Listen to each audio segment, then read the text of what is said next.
Hello दोस्तों, मां Savitri education में आप सभी का फिर से एक बार स्वागत है। मैं दीपक कुमार आज आप लोग को एक नया टॉपिक के बारे में बात करने जा रहे हैं। वो नया टॉपिक क्या है? वो है झारखंड की मृदा। यानी कि आज हम लोग शुरू करने जा रहे हैं ज्योग्राफी यानी भूगोल का ही कोई एक टॉपिक शुरू करने जा रहे हैं। ठीक है, तो चलिए देखते हैं झारखंड की मृदा। मृदा किसे कहते हैं जानते हैं? सबसे पहले कि सभी मिट्टियों की उत्पत्ति चट्टानों से हुई है। सभी मिट्टियों की उत्पत्ति चट्टानों से हुई है। जहां प्राकृतिक ने मिट्टी अधिक बदलाव तो नहीं किया है।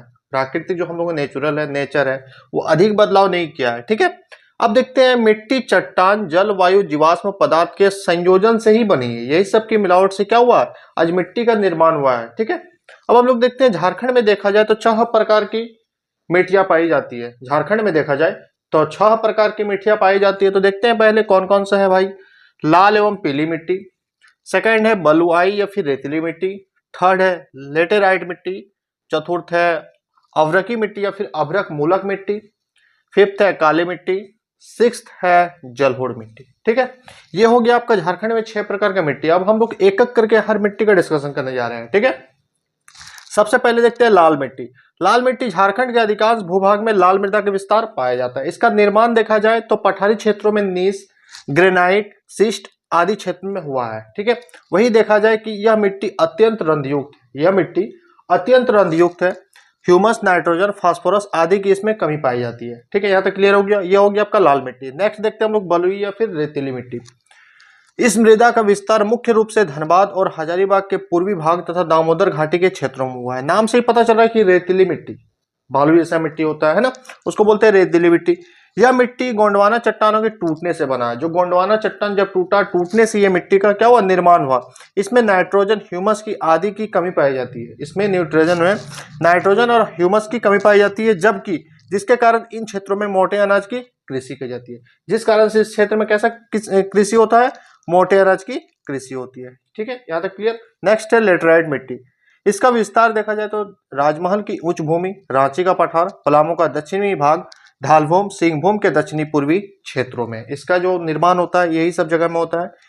यह मृदा देखा जाए तो सूखने पर सख्त हो जाती है और भीगने पर क्या होता है? मुलायम हो जाता है। सूखने पर कैसा होता है? सख्त होता है, जबकि भीगने पर कैसा हो जाता है?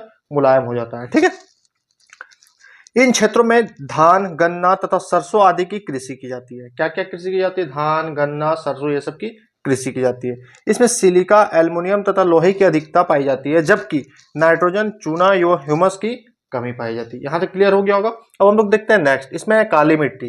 काली मिट्टी भारत के स्थानीय मिट्टी में से सबसे काली मिट्टी सबसे अलग दिखाई देता है, क्योंकि भाई ब्लैक चीज ऐसा है ना, बहुत यूनिक चीज होता है। सबको ब्लैक बहुत ज्यादा नजर बहुत जल्दी चला जाता है काला चीज पे। इसका निर्माण देखा जाए तो ज्वालामुखी के मैग्मा के जमने से होता है। जैसे अब ज्वालामुखी जो हम लोग जमीन की ज्वालामुखी जो फटता है, इसका जो मैग्मा निकलता है लावा के रूप में, उसी के रूप में इसे काले मिट्टी बोलते हैं हम लोग। ठीक है, इसमें रेगुर मिट्टी भी कहा जाता है। इसे हम लोग क्या बोलते हैं? रेगुर मिट्टी भी कहा जाता है। इस मृदा में ज्वार, दलहन, गेहूं, चना, जौ, सरसों आदि की फसल की जाती है। यहाँ तक क्लियर। और लोग नेक्स्ट देखते हैं अभ्रकी मिट्टी या फिर अभ्रक मूलक मिट्टी। यह मृदा का विस्तार देखा जाए तो झारखंड में अभ्रक खदानों में कोडरमा, मांडू और झुमरी तिलैया आदि के निकट हुआ है। इसका निर्माण कौन सा? अभ्रक मूलक मिट्टी का। ठीक है, सिंचाई तथा उपवरों को इसका समुचित देखा जाए तो मोटे अनाजों के यहाँ पे भी क्या होता है? कृषि की जाती है। ठीक है, और एक पॉइंट इसमें छूटा है कि ऊंचाई वाले क्षेत्रों में इसका रंग कैसा होता है? हल्का गुलाबी होता है। हल्का गुलाबी होता है। ठीक है, क्यों? क्योंकि इसमें लोहे की मात्रा कुछ अधिक होता है ना। नेक्स्ट है जलोढ़ मिट्टी। यह झारखंड में पाए जाने वाली मिट्टियों में सबसे नवीन मिट्टी है। आपका क्वेश्चन में हमेशा यह पूछा जाता है, जेपीएससी वगैरह या जेएसएससी वगैरह में पूछा जाता है कि सबसे नवीन मिट्टी कौन सा है, तो सबसे नवीन मिट्टी कौन सा हो जाएगा? जलोढ़ मिट्टी। ठीक है, राज्य में जलोढ़ मिट्टी 2 प्रकार का होता है। कौन कौन सा? एक बांगर, एक खादर। बांगर को हम लोग बोलते हैं पुरातन जलोढ़ और खादर को बोलते हैं हम लोग नवीन जलोढ़। ठीक है, यहाँ तक क्लियर। इसी तरह मिट्टी राज्य के उत्तरी सीमावर्ती भागों एवं संथाल परगना के पूर्वी किनारे, साहेबगंज पूर्वी किनारे में पाई जाती है। ठीक है, ये हो गया आपका जलोढ़ मिट्टी। ये तो पूरा पूरी आपका हो गया है झारखंड की मृदा के बारे में। यहाँ से अधिकतम क्वेश्चन जेपीएससी, जेएसएससी या फिर झारखंड पुलिस उत्पाद सिपाही, ये सब हमेशा क्वेश्चन बनता है। तो वीडियो अगर अच्छा लगा होगा तो प्लीज एक बार लाइक, शेयर और सब्सक्राइब करना ना भूले। तो जय हिंद, जय भारत।